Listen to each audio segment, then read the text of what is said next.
ರೈತ ಬಾಂಧವರಿಗೆ ಪ್ರಗತಿ ಚಾನಲ್ಗೆ ಎಲ್ಲರಿಗೂ ಆತ್ಮೀಯವಾದಂಥ ಸ್ವಾಗತ. ಇಂದಿನ ಗೋಧಿ ಕಾಳಿನ ಮಾರುಕಟ್ಟೆಯ ಬೆಲೆಯನ್ನು ನೋಡ್ಕೊಂಡು ಬರೋಣ. ಇನ್ನು ಯಾರು ಹೊಸದಾಗಿ ನಮ್ಮ ಯೂಟ್ಯೂಬ್ ಚಾನಲ್ ನೋಡ್ತಾ ಇದ್ದರೆ ತಪ್ಪದೇ ಸಬ್ಸ್ಕ್ರೈಬ್ ಆಗಿ.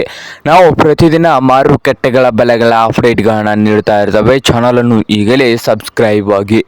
ಇಂದು ಗೋಧಿ ಕಾಳಿನ ಮಾರುಕಟ್ಟೆಯ ಬೆಲೆಯನ್ನು ನೋಡಿಕೊಂಡು ಬರೋಣ ಬನ್ನಿ ರೈತರೆ. ಇಂದು ಬಾಗಲಕೋಟೆಯಲ್ಲಿ 1 ಕ್ವಿಂಟಲ್ ಗೋಧಿಗೆ 3,000ದಿಂದ 3,200 ರೂಪಾಯಿವರೆಗೆ ರೇಟನ್ನು ಹೊಂದಿದೆ. 3,000ದಿಂದ 3,200 ರೂಪಾಯಿವರೆಗೆ ಬಾಗಲಕೋಟೆಯ ಮಾರುಕಟ್ಟೆಯಲ್ಲಿ 1 ಕ್ವಿಂಟಲ್ ಗೋಧಿಯ ರೇಟನ್ನು ಹೊಂದಿದೆ.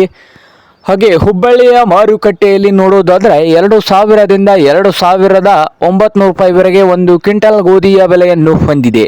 ಹಾಗೆ ಸೋಲಾಪುರ ಮಾರ್ಕೆಟ್ನಲ್ಲಿ 2,500ದಿಂದ 3,800 2,500ದಿಂದ 3,800 ರೂಪಾಯಿವರೆಗೆ ಸೋಲಾಪುರ ಮಾರುಕಟ್ಟೆಯಲ್ಲಿ 1 ಕ್ವಿಂಟಲ್ ಗೋಧಿ ಕಾಳಿನ ಬೆಲೆಯನ್ನು ಹೊಂದಿದೆ. ಹಾಗೆ ಸಾಂಗ್ಲಿಯಲ್ಲಿ ನೋಡೋದಾದರೆ 3,000ದಿಂದ 4,000 ರೂಪಾಯಿವರೆಗೆ ರೇಟನ್ನು ಹೊಂದಿದೆ. ಹಾಗೆ ಇನ್ನೊಂದು ಮಾರುಕಟ್ಟೆ ಆದಂಥ ಕಲಬುರಗಿಯಲ್ಲಿ 3,000ದಿಂದ 3,200 ರೂಪಾಯಿವರೆಗೆ ಲಾಸ್ಟ್ ರೇಟನ್ನು ಹೊಂದಿದೆ. ಇದು ಇಂದಿನ ಗೋಧಿ ಕಾಳಿನ ಮಾರುಕಟ್ಟೆಯ ಬೆಲೆ ಆಗಿದೆ ನೋಡಿ ರೈತರ.